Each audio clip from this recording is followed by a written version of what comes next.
નમસ્કાર દર્શક મિત્રો, આપ જોઈ રહ્યા છો સાજી સમાચાર। હવે જોઈએ અગત્યના સમાચાર। સીલ મુદ્દે ઉગ્ર વિરોધ જોવા મળ્યો। અગ્નિકાંડ બાદ વહીવટી તંત્ર દ્વારા સીલ મારવાની કામગીરીનો હવે જબરજસ્ત વિરોધ શરૂ થયો।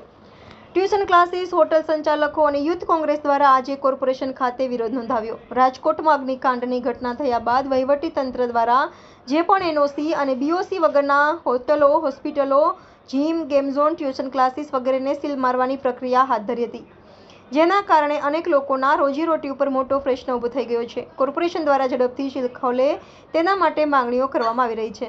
યુથ કોંગ્રેસ દ્વારા ઉગ્ર વિરોધ કરાયો। યુથ કોંગ્રેસ દ્વારા આજે કોર્પોરેશન ખાતે ઉગ્ર વિરોધ કર્યો હતો। હાય રે ભાજપ, હાય હાયના નારા લગાવીને સુરતની પ્રજાને છે હેરાનગતિ। વહીવટી તંત્ર દ્વારા કરવામાં આવી રહી છે તેનો સખત વિરોધ કર્યો હતો। ગેટની બહાર નીચે બેસીને રામધૂમ ગાઈને ભગવાન શાસકોને સદબુદ્ધિ આપે તેવી વાત કરી હતી। હોટેલ અને ટ્યુશન ક્લાસીસના સંચાલકોએ પણ આજે રજૂઆત કરી।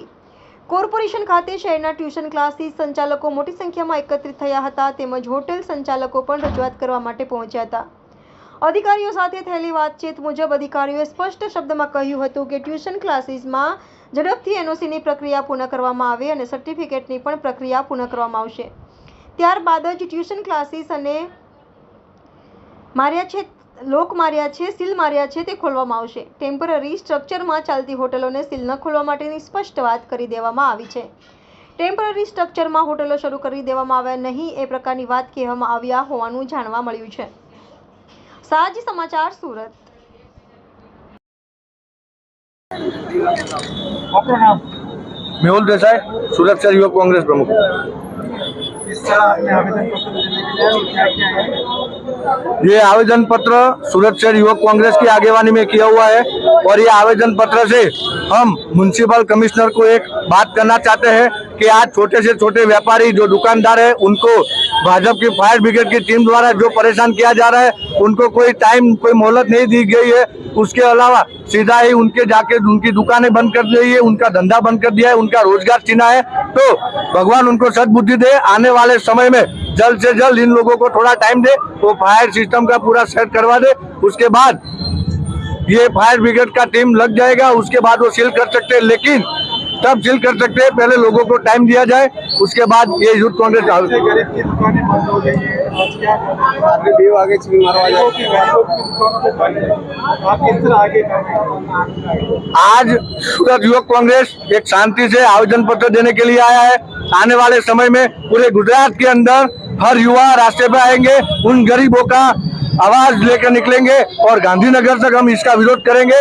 सबके लिए न्याय पाना चाहते हैं और न्याय दिला के रहेंगे।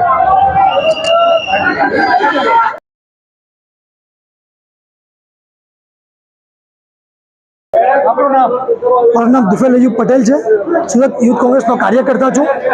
રાજકોટ અગ્નિકાંડ બાદ જે મહાનગરપાલિકા દ્વારા ગરીબોના અને મધ્યમ વર્ગની દુકાનોને સીલ મારવામાં આવી છે, એમના રોજગાર ધંધા છીનવાઈ ગયા છે અને જાણી જોઈને મહાનગરપાલિકાના અધિકારીઓ રોજ ટોળે આવીને ફાયર સેફ્ટીના નામે ઉઘરાણું કરે છે અને દુકાનોને સીલ મારે છે। આજે અમે સુરત યુથ કોંગ્રેસ તરફથી કમિશનર શ્રીને આવેદનપત્ર આપવામાં આવ્યા છે કે તમે ફાયર સેફ્ટીની પરમિશન વગર જે બિલ્ડિંગો બાંધી છે એના પર પરમિશન કેમ આપી? આજે ફાયર સેફ્ટીના અભાવે લોકો ખરીદેલી દુકાનો બંધ છે, લોકો રોજગાર ધંધો ગુમાવી બેસેલા છે, લોકો રસ્તા પર ઉતરી ગયા છે, ત્યારે અમે હક માટે અહીંયા આવ્યા છે। 100 કાર્યકર્તાઓ સાથે સુરત યુથ કોંગ્રેસ અહીંયા મહાનગરપાલિકાના આંગણામાં ઊભી છે। અમને અંદર જવા દેવામાં આવતો નથી। પોલીસ પણ આ લોકોએ બોલાવી લીધું છે। અગર જો દુકાનોને સીલ મારવાનું બંધ નહીં કરે અને દુકાનો સીલ નહીં ખોલે તો આવનારા સમયે ગુજરાત યુથ કોંગ્રેસના કાર્યકર્તાઓ સાથે અને ઉદ્યોગપતિઓ સાથે મળી જનવ્યાપી આંદોલન કરીશું।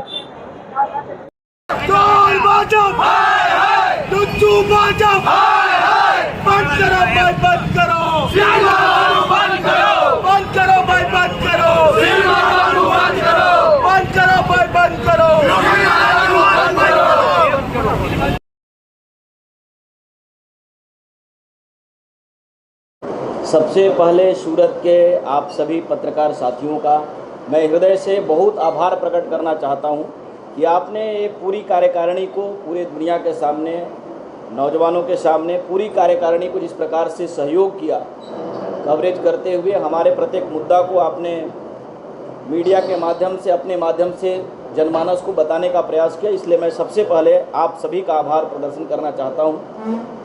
मैं सूरत साथ साथ पूरे गुजरात के प्रत्येक जनमानस के प्रति, प्रत्येक गुजराती भाई बहन के प्रति मैं आभार प्रदर्शन करना चाहता हूँ कि एक छात्र संगठन विद्यार्थी परिषद के राष्ट्रीय कारोबारी परिषद बैठक के लिए जिस प्रकार से समाज ने हमें सहयोग दिया, जिस प्रकार से गुजरात के प्रत्येक व्यक्ति ने हमें आशीर्वाद दिया, उसके प्रति हम ABVP के कार्यकर्ता पूरे देश भर की ओर से संपूर्ण गुजरात के कार्यकर्ता सहित गुजरात के प्रत्येक जनमानस को मैं आभार प्रदर्शन करना चाहता हूं कि एक छात्र संगठन को राष्ट्रीय कारोबारी परिषद बैठक चलाने में जो सहयोग मिला है, मुझे लगता है कि ABVP पूरे गुजरात के जनमानस के प्रति हम ऋणी है, आभारी हैं। आपके माध्यम से मैं भारत की सरकार और नवनियुक्त प्रधानमंत्री आदरणीय नरेंद्र भाई मोदी को ABVP की ओर से बहुत शुभकामना, बहुत अशेष शुभेच्छा प्रकट करना चाहता हूं। संदर्भ में शिक्षा के व्यापारीकरण, कमर्शलाइजेशन ऑफ एजुकेशन के खिलाफ हमने प्रस्ताव भी पारित किया और हम समय समय पर इस बात को दोहराते भी हैं। हम कई आंदोलन भी इस देश के अंदर में खड़ा किए कि कोचिंग समझना पड़ेगा एक नैरेटिव को, कि आज इस देश के अंदर में जन सामान्य किस तरह से प्रभावित है कि यूनिवर्सिटी में या गवर्नमेंट इंस्टीट्यूशन में पढ़ाई करने जाएंगे तो कैरियर नहीं बनेगा, कोचिंग में आप जाएंगे तो आपका बच्चे का कैरियर सेटल हो सकता है। इस प्रकार का एक नैरेटिव बनाया गया। इसके पीछे मैं बिना लाग लपेट का इस बात का उल्लेख कर सकता हूं कि एक बहुत बड़ा इकोसिस्टम स्थापित किया गया है कोचिंग के बिजनेस को एस्टेब्लिश करने के लिए। इसलिए समाज के अंदर में इसमें चर्चा होनी चाहिए, कोचिंग कितना लेना करने के लिए। इसलिए समाज के अंदर में इसमें चर्चा होनी चाहिए, कोचिंग कितना लेना और कोचिंग का व्यापारीकरण के लिए है या शिक्षा के गुणवत्ता के लिए है।